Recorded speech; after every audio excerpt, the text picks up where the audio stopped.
그리스도의 건세 선포로 시작되는 삶의 변화와 영적 회복 제7과 정인의 권세.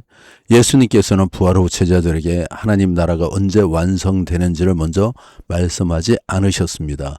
오히려 그들에게 무엇을 하며 살아야 할지를 분명히 하셨습니다. 주님은 때와 시기를 묻는 질문 앞에서 그것은 아버지의 권한에 속한 일이라고 말씀하시고 대신 성령이 임하실 증인이 될 것을 약속하셨습니다. 증인은 간망자가 아닙니다. 증인은 계산하는 사람이 아니라 전하는 사람입니다. 증인은 결과를 책임지는 사람도 아닙니다. 맡겨진 진리를 충성스럽게 드러내는 사람입니다.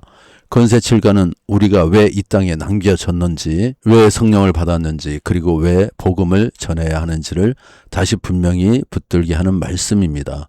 오늘 우리는 주님을 증언하는 부르심 받은 자로서 증인의 권세가 무엇인지 배우게 될 것입니다. 나는 주님을 나타내는 증인입니다. 세 번 하겠습니다. 나는 주님을 나타내는 증인입니다. 나는 주님을 나타내는 증인입니다. 나는 주님을 나타내는 증인입니다. 사도행전 1장 6절과 7절에 그들이 모였을 때 예수께 여쭈어 이르되 주께서 이스라엘 나라를 회복하심이 이때니이까 하니 이르시되 때와 시기는 아버지께서 자기의 권한에 두셨으니 너희가 알 바 아니요. 첫 번째, 다시 오실 주님. 예수님께서는 하나님의 나라를 완전히 세우시기 위해 다시 오실 것입니다. 그러나 그 날이나 그 시기는 아무도 알 수 없다고 분명히 말씀합니다. 만약 누군가가 그 날짜를 예언을 합니다. 그러면 그는 성경의 가르침을 벗어난 자입니다. 그것은 하나님으로부터 온 계시가 아닙니다. 주님께서는 그 때와 시기는 아버지께서 자기 권한에 두셨으니 너희가 알 바 아니다 라고 분명히 말씀하셨습니다. 그러므로 재림의 때에 연연하지 말고 본질에 충실하십시오. 사도행전 1장 8절입니다. 빨간 것이랑 같이 읽으면 좋습니다. 같이 읽겠습니다. 오직 성령이 너희에게 임하시면 너희가 권능을 받고 예루살렘과 온 유대와 사마리아와 땅끝까지 이르러 내 증인이 되리라 하시니라. 예수님은 성령이 임하시면 권능을 받고 내 증인이 될 것이라고 약속하셨습니다. 주님은 사명을 주실 때 반드시 권능도 함께 주십니다. 성령이 임하시면 권능을 받고 권능입니다. 밑에는 사명입니다. 주님은 사명을 주실 때 반드시 권능도 함께 주십니다. 그러므로 우리는 재림의 날까지 증인의 권세와 정인의 권세와 권능으로 살아갑니다. 다시 오실 그날까지 나는 삼위일체 하나님을 드러내는 정인의 권세를 가진 자입니다. 한번 하겠습니다. 시작. 다시 오실 그날까지 나는 삼위일체 하나님을 드러내는 정인의 권세를 가진 자입니다. 두 번째, 사람을 통한 하나님의 일. 베드로는 하나님의 인도하심을 따라 고넬료의 집으로 가 복음을 전했습니다. 사도행전 10장 1절에서 6절 빨간색이죠. 같이 읽습니다. 시작. 가이사라에 고넬료라는 사람이 있으니 이달리아 부대라 하는 군대의 백부장이라. 그가 경건하여 온 지방과 더불어 하나님을 경외하며 백성을 많이 구제하고 하나님께 항상 기도하더니 하루는 제9시쯤 되어 한상 중에 밝히 보매 하나님의 사자가 들어와 이르되 고넬료야 하니 고넬료가 주목하여 보고 두려워 이르되 주여 무슨 일이니까. 천사가 이르되 내 기도와 구제가 하나님 앞에 상달되어 기억하신 바 되었으니 내가 지금 사람들을 욥바에 보내어 베드로라 하는 시몬을 청하라. 그는 무두장이 시몬의 집에 유숙하니 그 집은 해변에 있다 하더라. 여기서 중요한 점은 천사가 직접입니다. 직접 복음을 전하지 않았다는 것입니다. 천사가 전했다면 더 빠르고 정확했겠지만 하나님은 그렇게 하지 않으셨습니다. 왜냐하면 복음을 선포할 권세는 사람에게 주셨기 때문입니다. 천사들은 와서 소식을 전하고 군대 장관처럼 뭔가 지키고 막을 수는 있지만 이와 같이 복음을 전하는 것은 사람에게 주신 것입니다. 하나님은 복음 전파를 천사에게 맡기지 않으시고 사람을 통해 이루시기를 뜻하셨습니다. 찬송가 508장에 우리가 지금은 나그네 되어도 화려한 천국에 모자나 가리니 이 세상 있을 때 주 예수 위하여 끝까지 힘써 일하세. 주 내게 부탁하신 일 천사도 흠모하겠네. 화목해 하라신 구주의 말씀을 온 세상 널리 전하세. 주 예수 말씀이 온 세상 만민을 흉악한 죄에서 떠나라 하시네. 이 말씀 듣고서 새 생명 얻으라. 이 기쁜 소식 전하세. 하나님의 계획은 언제나 우리가 복음의 진리를 세상에 전하는 것입니다. 사람들이 그 말씀을 듣고 믿음으로 예수님을 영접할 때 그들은 썩지 아니할 하나님의 말씀으로 거듭나 새로운 생명을 얻습니다. 그리고 사탄은 복음의 전파를 막기 위해 때로는 기도만 하면 된다는 왜곡된 생각으로 우리를 속이려 합니다. 그는 기도라는 거룩한 행위를 핑계로 말씀을 전하지 않는 수동적 신앙 속에 우리를 머물게 하려 합니다. 오늘날 많은 그리스도인들이 기도에는 열심이지만 복음 전파에는 머뭇거릴 때가 있습니다. 그러나 성경은 기도와 복음 전파가 언제나 함께 가야 함을 가르칩니다. 복음 전파만 하라는 것이 아니에요. 기도만 하라는 것이 아닙니다. 기도와 동행해서 복음 전파를 해야 그것이 영적인 힘이 생기는 겁니다. 기도할 때 성령께서 길을 여시고 우리가 입을 열어 전할 때 영혼 구원의 열매가 맺어집니다. 열매가 맺어집니다. 나는 하나님의 일을 나타내는 정인의 건세로 살아갑니다. 한번 하겠습니다. 나는 하나님의 일을 나타내는 정인의 건세로 살아갑니다. 할렐루야. 세 번째, 믿음은 어디에서? 당신은 썩지 아니할 시 생명 즉 하나님의 말씀으로 거듭나야 합니다.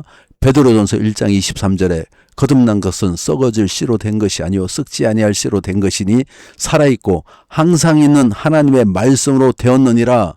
하나님의 말씀은 생명의 씨입니다. 로마서 10장 17절에 그러므로 믿음은 들음에서 나며 들음은 그리스도의 말씀으로 말미암았느니라 말씀합니다. 우리는 믿음 없이 거듭날 수 없습니다. 그러나 모든 소리가 믿음을 일으키는 것은 아닙니다. 오직 그리스도의 말씀 곧 성령으로 살아 역사하는 하나님의 말씀이 마음에 심겨질 때 참된 믿음이 생겨납니다.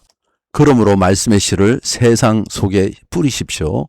그 씨가 자라 믿음의 열매를 맺을 것입니다. 하나님께서는 예수 그리스도의 죽음과 장사됨과 부활을 통해 구원을 이미 완성하셨습니다. 더 이상 메시아가 필요하지 않습니다. 예수님 한 분이면 충분합니다. 선지자도 필요하지 않습니다. 예언도 필요하지 않아요. 이제는 모든 게 다 완성되었습니다. 다른 누군가를 구한다면 여러분은 믿음이 없고 예수를 믿는 것이 아닙니다. 그리고 그 복음을 세상에 전하도록 우리에게 위임하셨습니다. 구원은 이미 완성하셨고 완성하신 복음을 우리에게 전하라고 위임하셨습니다. 그러나 만약 어떤 사람이 여전히 구원받지 못했다면 그것은 복음을 듣지 못했거나 들었음에도 영접하지 않고 거절했기 때문일 것입니다. 당신이 기도할 때 일들이 더 빠르게 진행되고 성령께서 사람들의 마음을 감동시키십니다. 우리의 기도는 하늘에 쌓여 전도의 길을 여는 기회가 되지만 그 길을 따라 나아가 복음을 말로 전하는 사람은 반드시 있어야 합니다.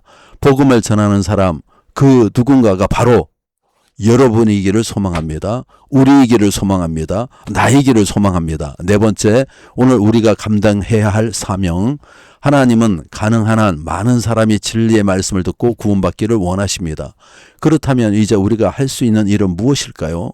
우리는 각자의 자리에서 다양한 방법으로 하나님의 사명에 동참할 수 있습니다. 온라인 플랫폼과 미디어를 통해 복음을 전하고 선교단체나 성경 번역 사역을 후원하며 또한 일상 속에서 믿음과 사랑을 실천함으로 하나님의 나라를 확장해 갈 수 있습니다. 그러나 그 모든 사역의 기초이자 가장 큰 힘은 변화된 삶으로 본을 보이는 것입니다. 말보다 강력한 것은 삶의 열매입니다. 바로 그 모습이 사람들을 진리로 이끄는 가정이 됩니다. 그러므로 우리는 이 사역에 동참하여 복음이 끝까지 전파되도록 최선을 다해야 합니다. 교회의 참된 권세입니다. 그 권세는 복음을 전하는 데 있습니다. 주님께서는 우리에게 가서 복음을 전하라고 명령하셨습니다. 사람이 그 진리를 마음에 받아들일 때 그 말씀은 그를 자유하게 하며 하나님의 능력이 그 삶 가운데 드러납니다.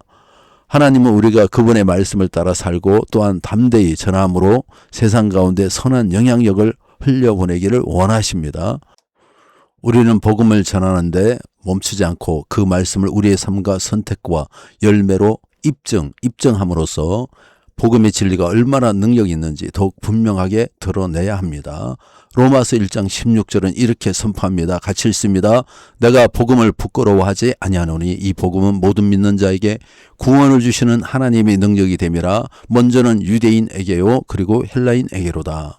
그러므로 복음을 전하는 일은 단순한 종교 활동이 아니라 하나님의 능력이 사람의 삶 속으로 침투하고 변화를 일으키는 하나님 나라의 통치 행위입니다.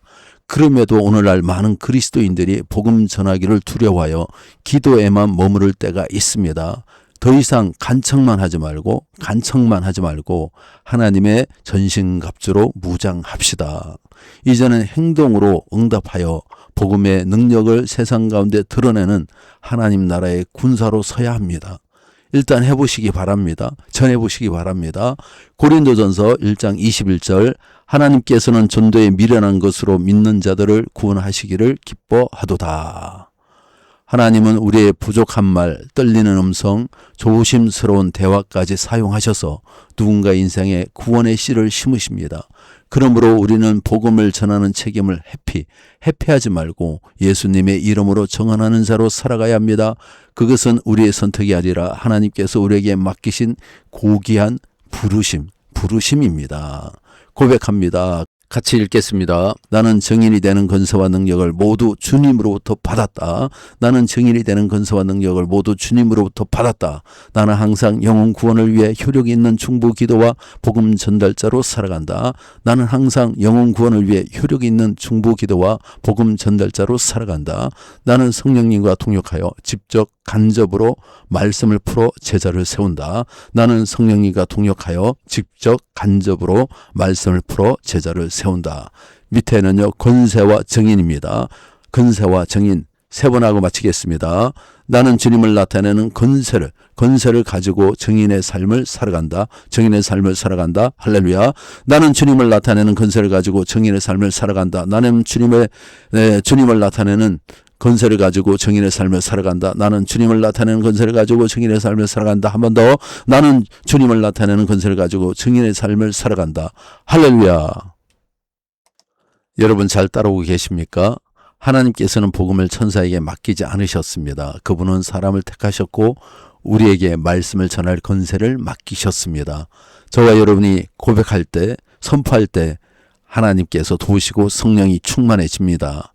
우리의 증인된 삶은 특별한 사람만의 사명이 아닙니다. 거듭난 모든 성도에게 주어진 부르심입니다. 우리가 기도할 때 하나님이 길을 여시고 우리가 입을 열어서 전할 때 그 말씀은 누군가의 인생의 생명이 됩니다. 그러므로 더 이상 미루지 말고 두려워하지 말고 주님이 맡기신 증인의 자리에 담대하게 서시기 바랍니다. 오늘부터 여러분 새로운 각오로 후반기를 담대하게 시작해 봅시다. 힘들지만 고백도 하시고 말씀대로 살아내 보시기를 간절히 부탁을 드립니다. 주님은 지금도 증인을 통해 일하시는 하나님이십니다. 기도합니다. 하나님 아버지, 저를 구원하시고 이 땅에 증인으로 세우신 은혜에 감사합니다. 성령님, 제가 두려움이나 침묵이 아니라 담대함과 순종으로 주님을 증언하게 하여 주시옵소서. 기도로 길을 열게 하시고 말씀으로 생명을 전하게 하시며 삶의 열매로 복음을 증언하고 증명할 수 있도록 도와주시옵소서. 오늘부터 저는 주님을 나타내는 증인의 권세로 살아가겠습니다. 저를 통해 하나님 나라가 드러나게 하옵소서. 우리 주 예수 그리스도의 이름으로 기도합나이다. 아멘.